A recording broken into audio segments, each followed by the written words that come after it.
Olá pessoal, hoje mais uma dica aí. Pegamos esse Ford Ka 2015 e a cliente chegou falando que o amortecedor tá com barulho de suspensão aqui do lado direito. O que acontece?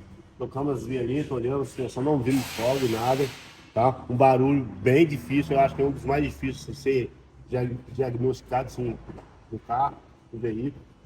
A princípio trocamos as vieletas aqui para ver se era ela, não era as vieletas. Tirei a balança para ver se era os pivô. Pivô tá certinho, sem folga, tá? Vamos mostrar aqui a causa aqui.